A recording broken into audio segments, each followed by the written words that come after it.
everything's going wrong all at the same time. It's just relentless. But then even the smallest little things start to feel so much bigger just because they're in the context of so many other things happening.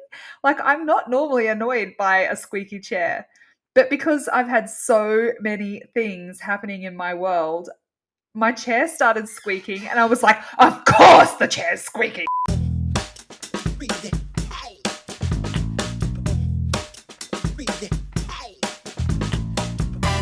Hello, everyone, and welcome to the Remind podcast. My name's David Masterton, and I'm joined by the wonderful, lovely Dr. Ashley Moreland. How are you going today, Dr. Ash? Hey Dave, I'm awesome, thanks, even with my squeaky chair. Oh, okay. Yep. That's so today's podcast, people, we have a special guest. It's called Ash's Chair. Yeah. So And our episode is called When It Rains, It Pours. so maybe it could be your chairs are maybe a little bit arthritic. When it rains, it pours. You can sort of sense that Has anyone else ever had those moments in your life where you just feel like everything's going wrong all at the same time? It's just relentless. But then even the smallest little things start to feel so much bigger just because they're in the context of so many other things happening. Like, I'm not normally annoyed by a squeaky chair, but because I've had so many things happening in my world, my chair started squeaking and I was like, of course the chair's squeaking. Of course. I was so much more irritated by the squeaking chair. I do get it. It kind of feels like a stacked on approach. So if it's not one thing, it's another, or it's, for me, the sense is things are now working against me, Yeah. which then it puts me in a situation or a feeling where I just really want to fight back at something. And in the past, there's been a few things I've had to fix after maybe breaking them, or things that I've said or actions I've done that I haven't been proud of in the moment because I'm trying to fight this invisible thing. So it's coming through, like you said, it's a chair. It's the fact that I've got every single red light Yes. on the way to a place. Whether I'm late or not, it doesn't matter. So like now that's against me. And then the bill that I've been expecting anyway comes. And then someone forgets something for me. And so now I'm hyper fixated on On every little all the thing that can things that go are going wrong. wrong. Yes. Yeah. Yeah. Isn't it So crazy? it's why, and the biggest change is when you look at these things happening for you as opposed to you, but God, in the moment, like, and sometimes you just want to let out. Have you ever noticed that sometimes you just sort of like, you feel like someone in a movie who's just been barraged with enemies, and you've got two hands out, loaded weapons, and you're just firing away, and you're welcoming the next one. Like, come on! I don't know about You you, get but into warrior spirit. You're like, oh yes, "Ah!" exactly. Yeah. Um, or what was it for Dragon Ball Z Super Saiyan, where he just goes Yes. bananas, like, "Rah!" Yeah. And sometimes you just need to let that out. And then there's a philosophical side to it. Yeah. How It's all many, if you really think about it for you, how frequently would a season of When It Rains, It Pours happen in your world? Like, is it all the time? Is it once a month, once a year? Like, what would we be talking? So let's look at David, say 4 years ago versus David now. David 4 years ago, when it rains, it pours. It would feel like if it was maybe every 3 to 6 months, there'd be one. So on a bad year, you've got, you know, four of them. Mm. Now I can't recollect them specifically, but I get this. That was how frequent it was. Yeah. Or it'd be like every 6 months. And but now I still feel the pressure of things going wrong, but it's more of a sense of what is this showing me? Mm. It's showing me something. So it's a sense of it's happening for me. So I've may have said this before, but I've heard there's three levels of me. Things are happening to me, things are happening, and when it's happening to me, I'm a victim. Everything's circumstance, everything's against me. I have to fight for everything. When it's everything, and then the next step is everything's happening for me, which is again, you're still sort of in that sense of things, you're at the mercy of things happening, but now this time it's a little bit benevolent, and it's, is that the right word? Have I said it correctly? Anyway, it's happening for you because it's wanting to show you things in a way to sort of go, here's an opportunity to feel uncomfortable because that discomfort's coming from something that needs to be processed, let go, Yeah. or healed.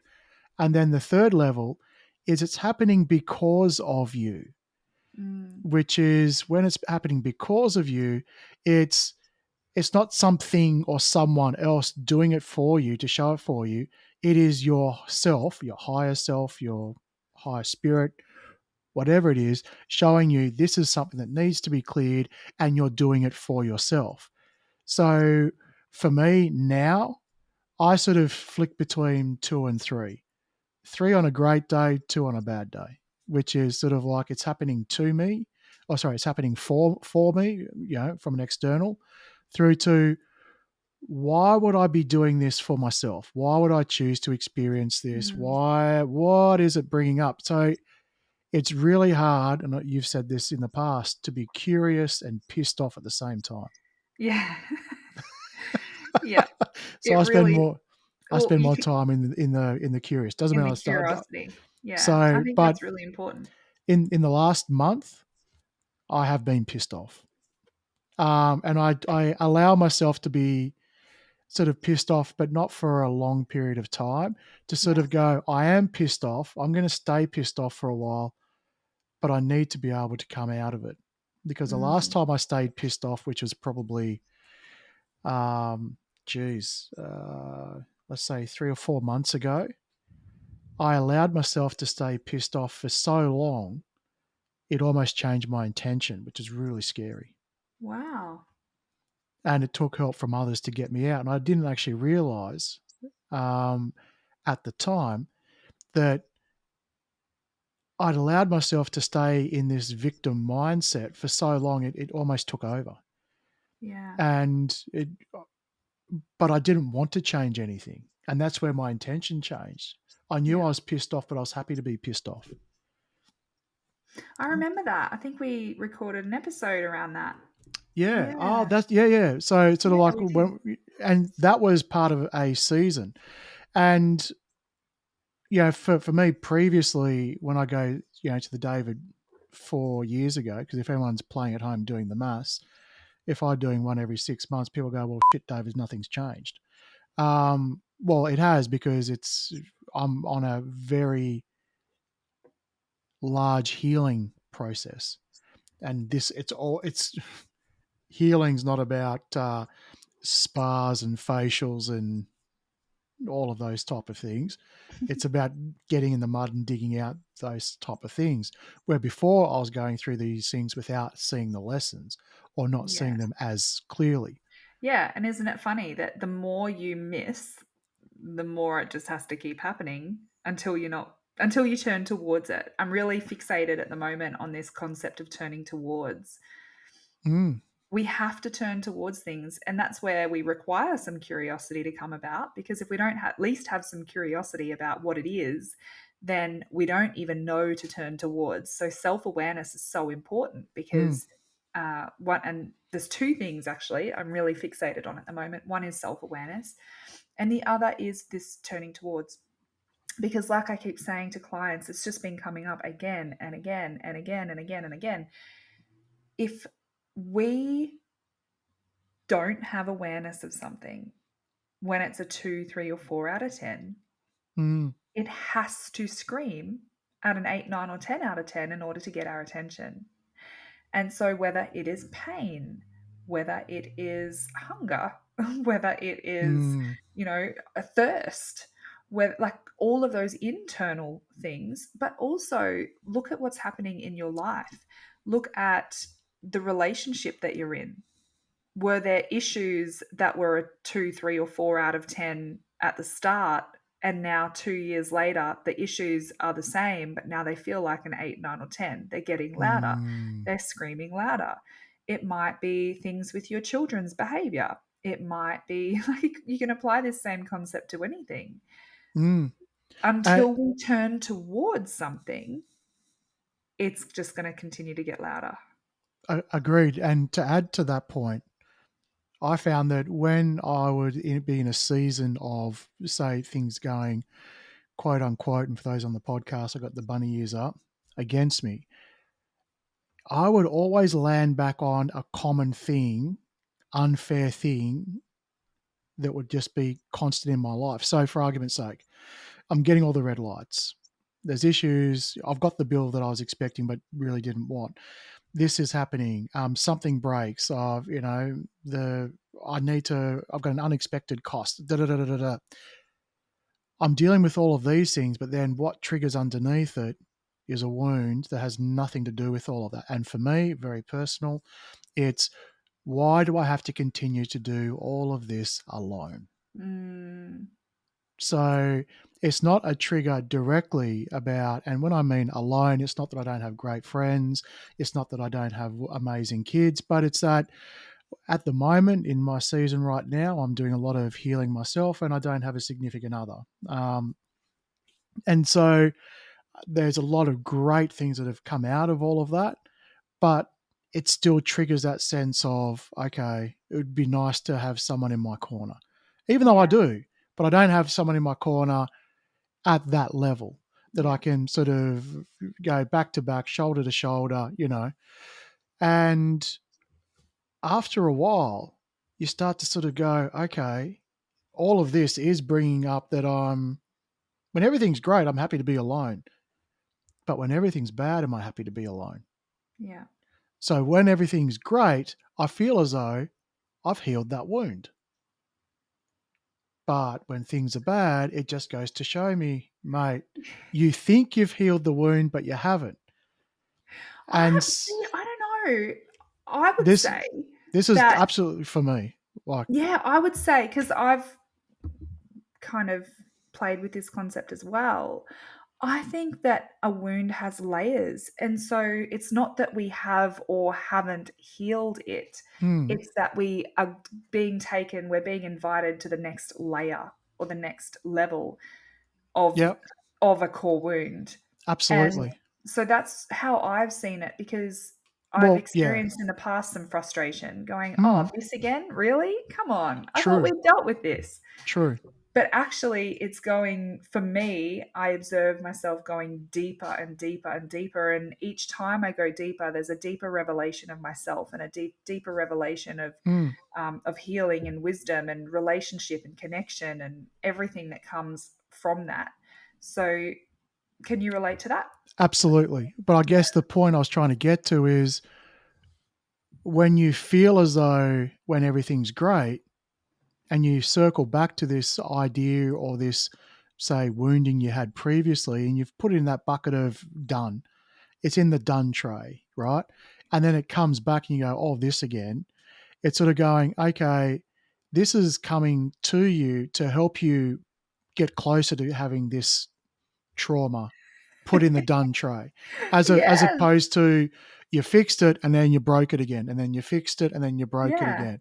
Yeah. And so that for me has been the biggest thing, that when you get to a point, and it gets a little bit easier every time you go through these seasons of, it's storming or raining, that you're That's so able that you're able to sort of come through and go, okay, what am I feeling right now, and what's bubbling up? Oh, okay, this is an invitation.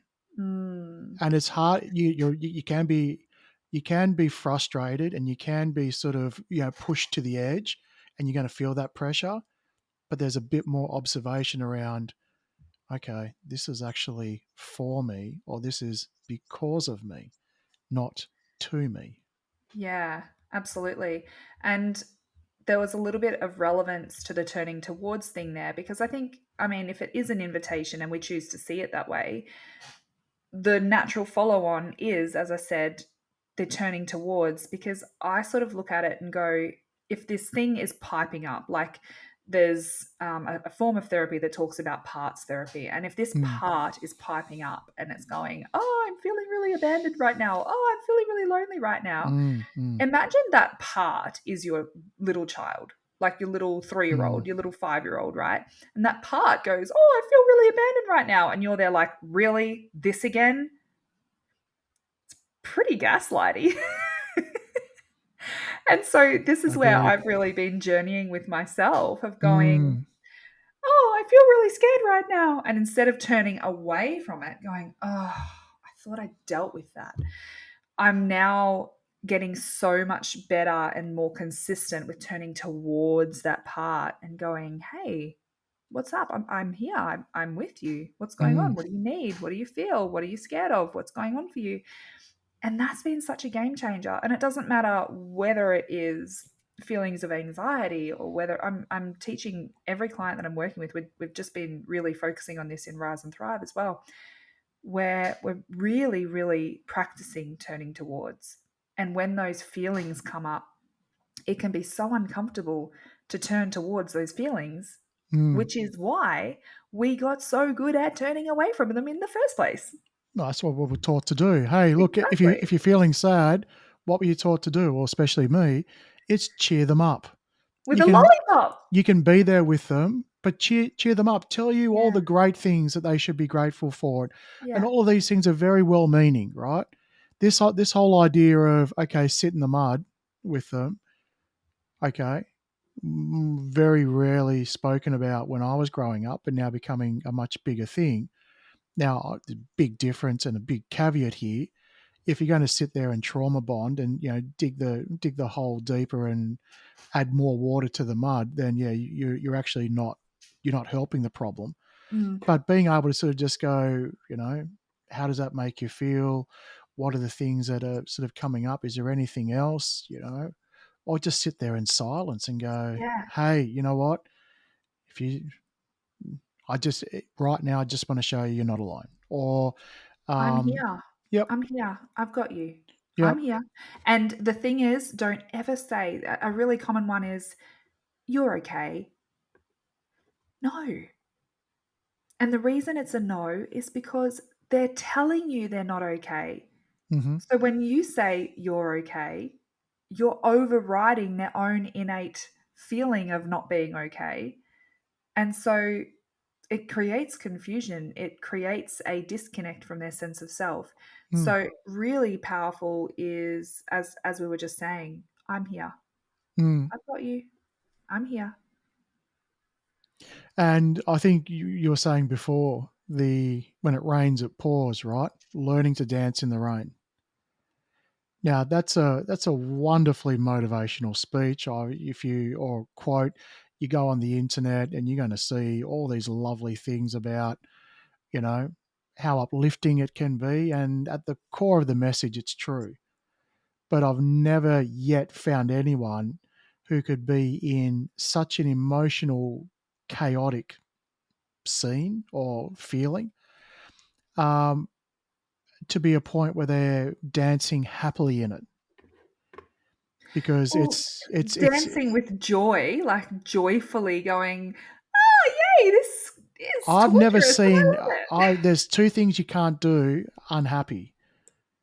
Smile, as you basically faking it, and dancing, right? These are the two things that by default will bring out that. So what I'm saying is that it's not about sort of going, you're doing this wrong. If you're not absolutely enjoying the rain, you don't have to enjoy it. But the idea is to aspire to, and the first step for me, and what you and I have been talking about constantly, is be curious. Is it happening Mm, for me? Is it yeah, happening because of me? Try and get out of the it's happening, you know, to me. Like the way I sort of see it is if you could stand still in the rain and put your just have face up acceptance of the rain. and allow it to wash over you, you don't have Mm, to enjoy it. You don't have to put a smile on your face. You don't need to do that. That's a great way to start yeah. because then that way you can sort of spend time in the moment to see what it is the the opportunity is. And the more you do that, you're getting closer to dancing in the rain.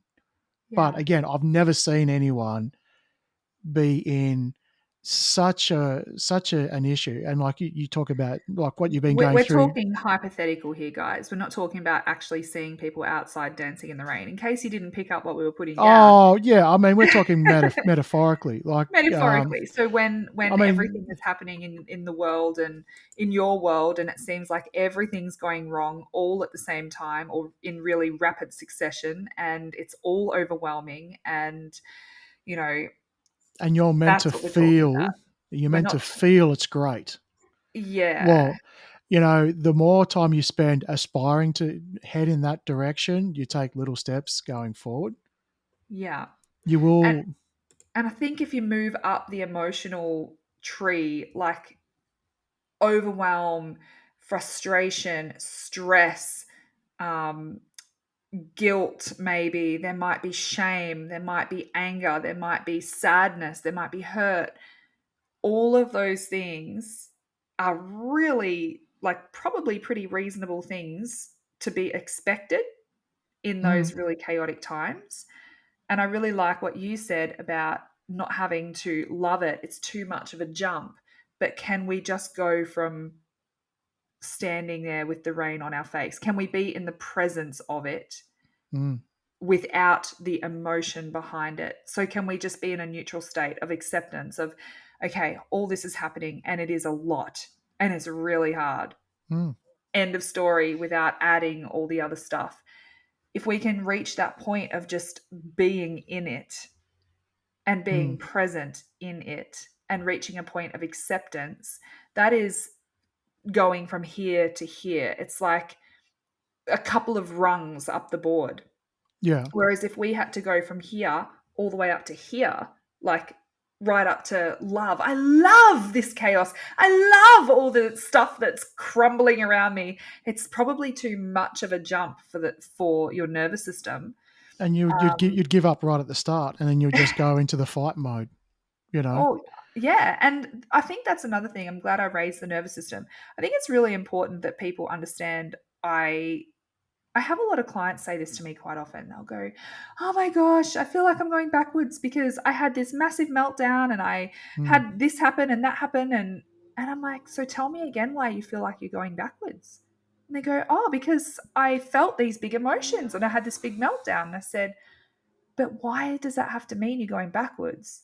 It's not. And our nervous system is going to do exactly what it needs to do. And, I just had this example just this week, and it's like, okay, so think about everything that has happened, all of the scenarios and situations and all the stuff that's Mm. happened to make it feel like it's pouring.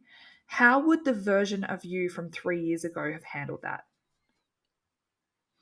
And Well, then how would the version of you from 1 year ago have handled that? mm, And then how did the version of you from today handle it? And all of a sudden you go, oh, well, yeah, it's pretty fair to react. I use the example of if someone came and keyed my car, I should probably be pretty angry about that. Like, I should probably go, that's really frustrating. I'm not going to look at someone keying my car and go, oh, I just love it. It's so joyful.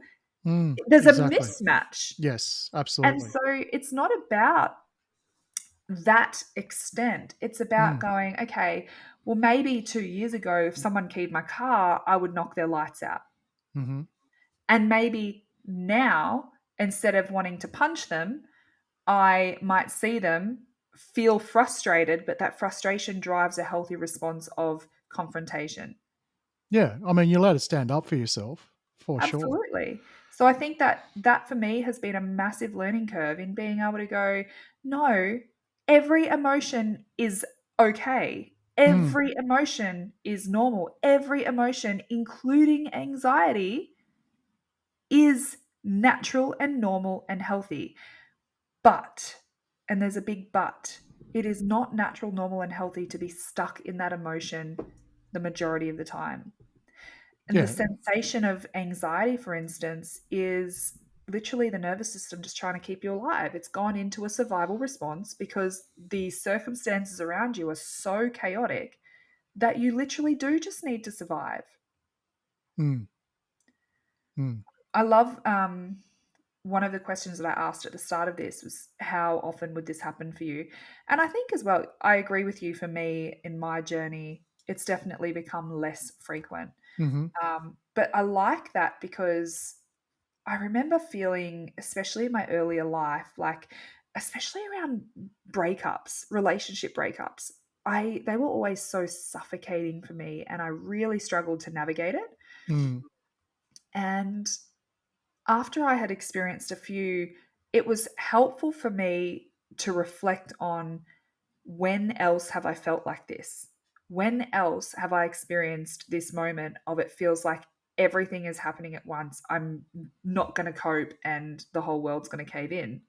And the reason it's helpful is because it reminds me that that time passed. Yes. When I was in that season, it was horrible and I wanted it to end, and it felt like there was no light at the end of the tunnel and it was Mm. awful. But here I am and I'm not in the season anymore. And so it's reassuring for me to be able to reflect back and go, well, I have felt this before. Mm. And then I didn't feel it, which means that it passed. And even though I'm feeling it now, this also will pass. And so there's the old cliche saying of this too shall pass. Mhm. And I think that's a valuable one. But that's how I practically apply that is I go, okay, what's the worst thing that's ever happened to me? Is this worse than that? Mm. Chances are it's not. And did I survive the worst thing that ever happened to me? Yes. So will I survive this? Yes. Especially because I have more tools and resources now as well. Mm.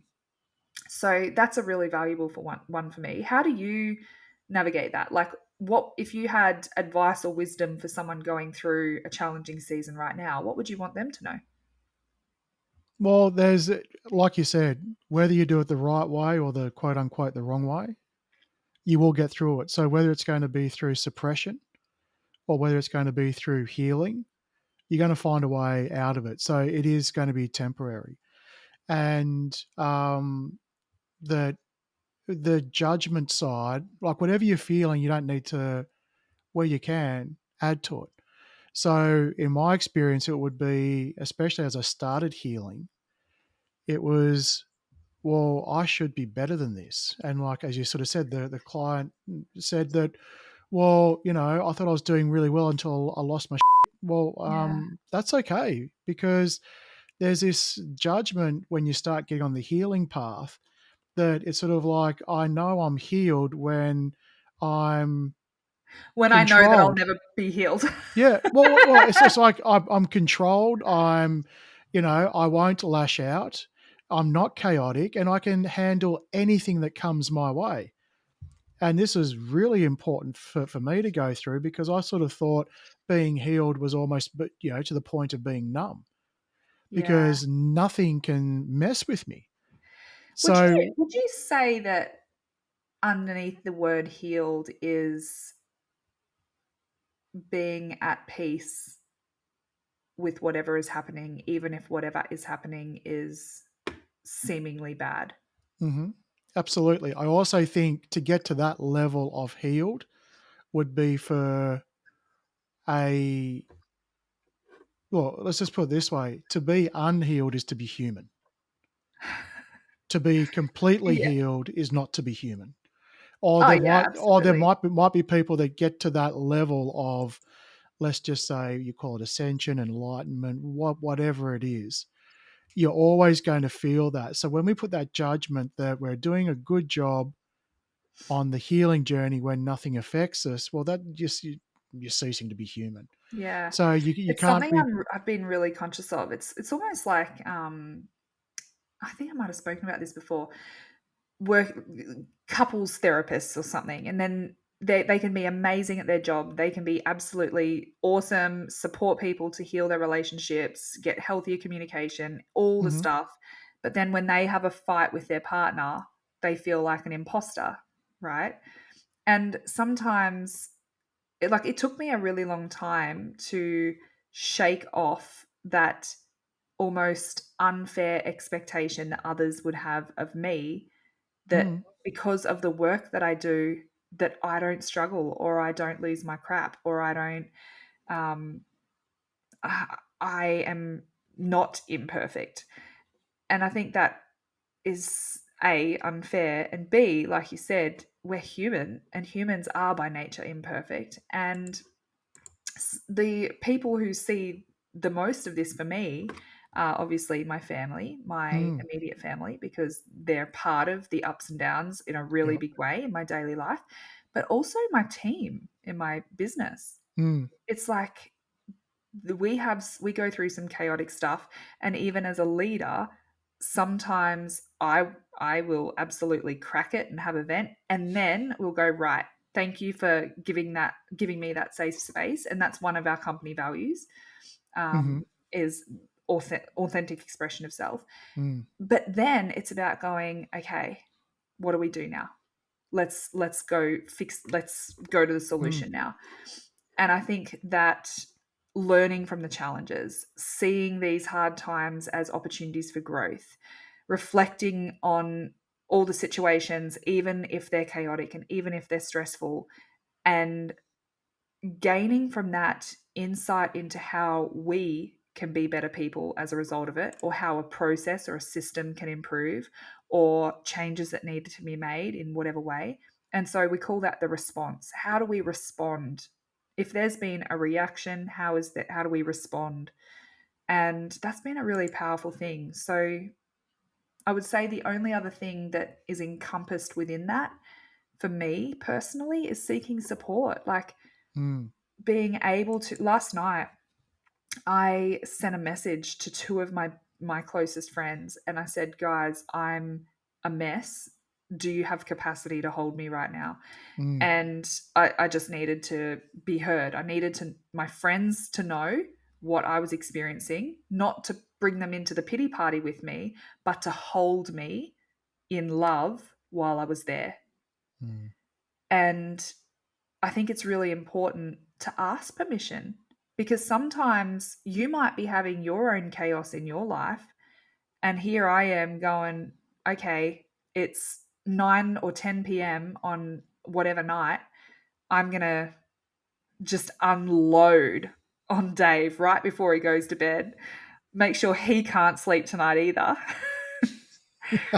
And it's just not something that we're Mm. commonly taught. So seeking support from our friends and stuff is Mm. really important. But I would also encourage people to use that, practice that sentence. Hey, I'm having a really hard time right now. Do you have capacity to hear me? Do you have Mm. capacity to hold me? That seeking Absolutely. support's huge. And as soon as someone says yes, they're more likely to actually be present with you and show up for Mm. you. And you know, 9 times out of 10, you're not looking for a solution in that moment. You're not looking for it to be fixed. That's co-regulation. Last night, my close friend co-regulated me. Mm. And by the end of Nice. that call, I was happy again. The external circumstances didn't change, Mhm. but they supported me to process the emotion that I was feeling, be present with me in it, allow it to be okay, and then I was better able to cope with whatever was coming up. Mm. That's awesome because, yeah, you're right. Understanding your own capacity because, like, as you sort of said, as things build up and, you're able to reach out to a friend, but imagine if it went the opposite way and your kid started, mm, at you, and then other things were popping up, and then Mhm. if you can't understand your own capacity as well, and I've had the conversation before, whether my kids actually fully understand what the word "I don't" or the phrase "I don't have capacity at the moment" Yeah. is, I still use it, but I'll say to them, "Look, I don't feel as though I have capacity, and what that means is I don't have a lot of patience right now, Yeah. and I might start acting like you're a problem or what you're asking me is a problem, even though it's probably not. Yeah. Can we wait until tomorrow so that I can actually have some time?" Now, Yeah. normally my tone is not like how I'm saying it now. It's probably a little bit more deeper, slower, controlled, as opposed to sort of casual like I'm talking about it now. Yeah. But it's not up here where I'm sort of like, I've had enough, stop it. All you ever do is blah, blah, blah, blah, blah, blah, blah. So I Mhm. then just added some more guilt and shame onto myself for how I handled that, Yeah. because I look back and go, I reacted like that because my chair was squeaky. Excellent. Like Yeah. what type of human am I now? I So, wanna acknowledge the people listening to this who might still find themselves reacting like that from time to time, though. mm, You are not going to traumatize your child from losing your crap once in a while.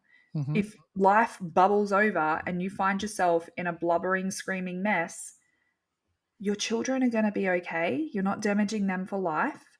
oh, But absolutely not. I just want to add the but here.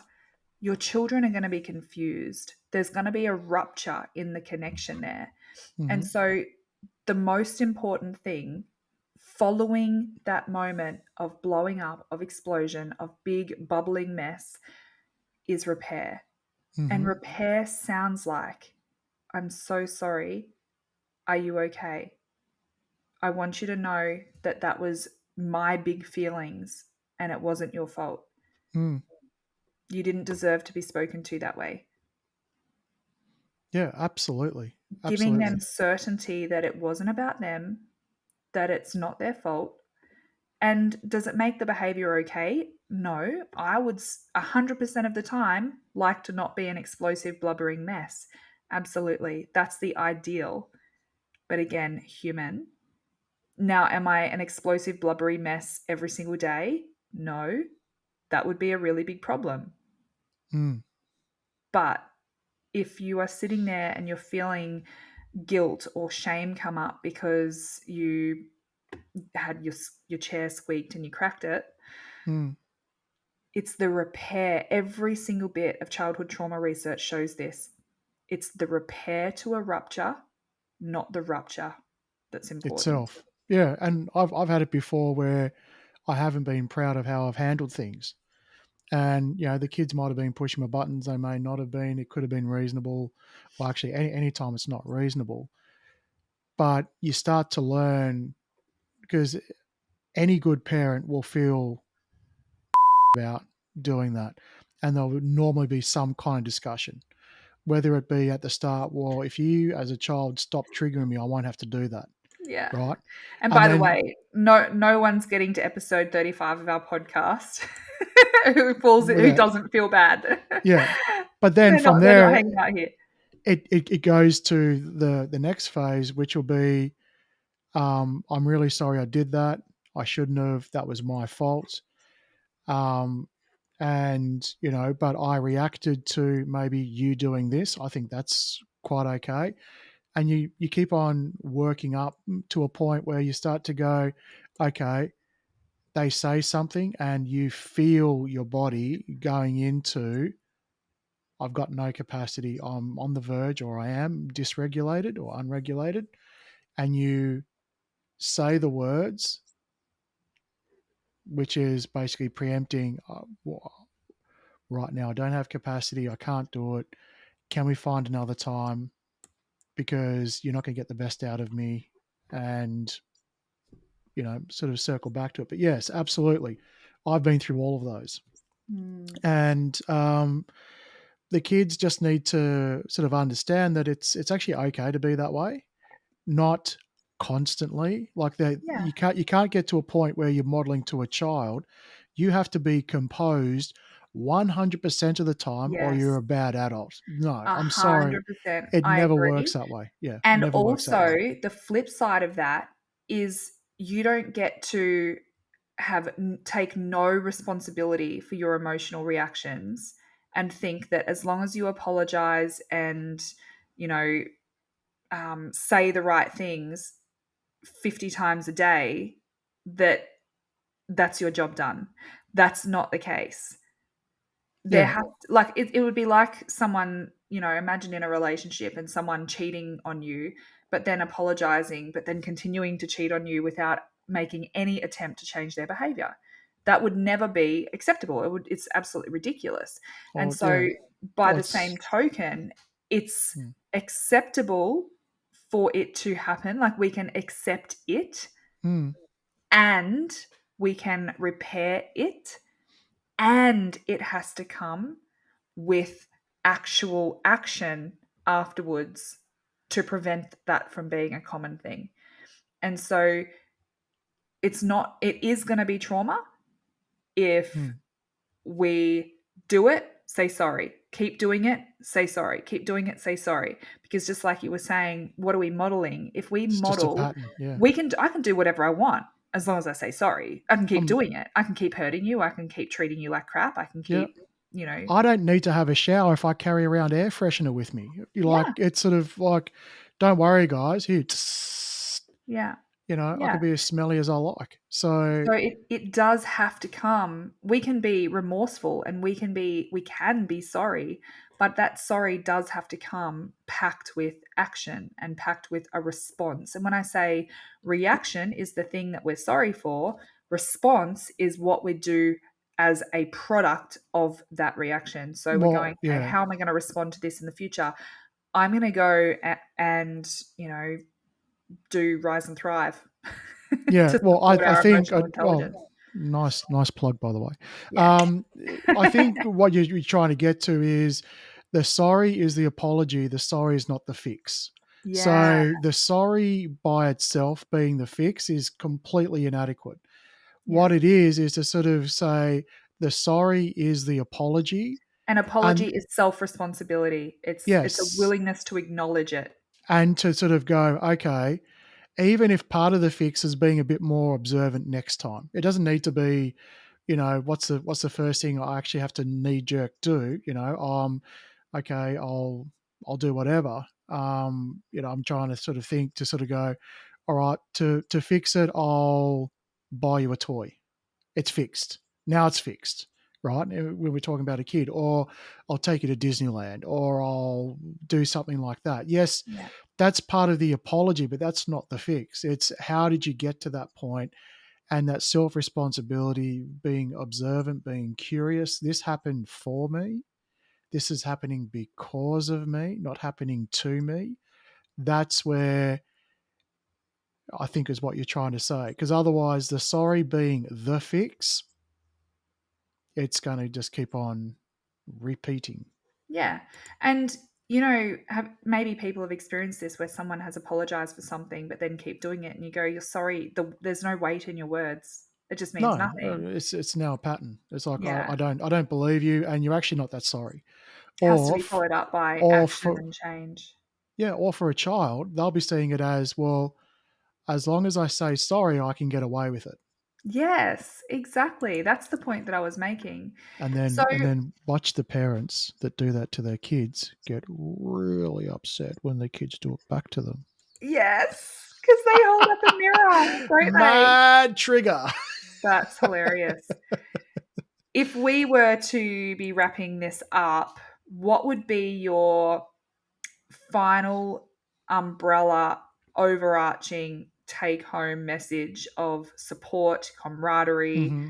wisdom, advice, encouragement? What is it? Yeah. Stay curious. You're allowed to feel like and work on a solution. If you're not sure what the solution is, just know it's not a sorry, Yeah, and stay curious about what that might be. And yeah, then from there, just know that everyone has or is or will be going through the same thing. yeah, You're not alone. yeah. I love that. Mine, mine came in the form of an image. Lovely. And If you could just draw it for us, that'd be great. the image was kind of going down into the bunker. And Oh, you've yep. got that bunker of the low point, that low point of you're Mm-hmm. in the chaos, you're in that hardcore moment. But it's funny because I saw a camp chair. And so the camp chair is you're just visiting. You're just passing through. That's it. Yeah, they can be pretty comfy though. Camp chairs. I've been They can be camping. pretty Yeah, comfy, right? So they cool. even We do they want even to be come in comfy. recliners now. Did you know this? Anyway. But we are not going to IKEA, getting some permanent furniture and Mm, moving in.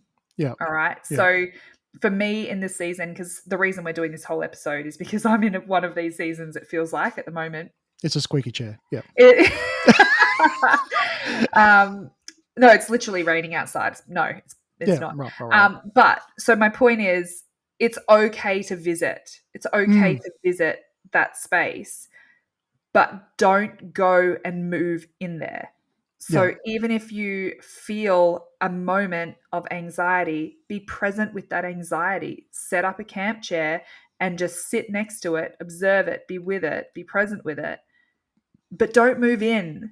Mm, And that's my encouragement for myself and to anyone else is when it rains and it pours, eventually it always stops raining. I have so much evidence of that in my life. I've had mm. so many of those moments and it always stops raining eventually. So as soon as it stops raining, pick up your champ care, Oh, yep, pick yep, up yep. that camp chair and get on with your adventure. Fantastic. And look, I agree 100%. Even though as slippery as it can feel to stay in that spot, because let's face it, we've all had it's one of those things. A pity party, is not good for you, but sometimes it just feels good to be in a pity party. Do it for a little bit and then go on. But more interestingly enough, Ash, how do you feel now at the end of the show versus the top of the show of when it rains, it pours? How are you feeling? Give us an I update. feel, yeah, I feel pretty good. I always feel Okay. good after chatting to you, and that's why I think my seek support thing is nice. Yeah. Like, Beautiful. Yeah. yeah, being present with people that you feel safe with and having enriching conversations, Mm. it's really good for the soul. Connection. Big Yeah, one. Love it. absolutely. All right. Thank you very much, Ash. It's been a wonderful episode. Next episode, we won't talk too much about the weather, but I'll catch you next week. Bye All bye, right. everyone. Bye bye.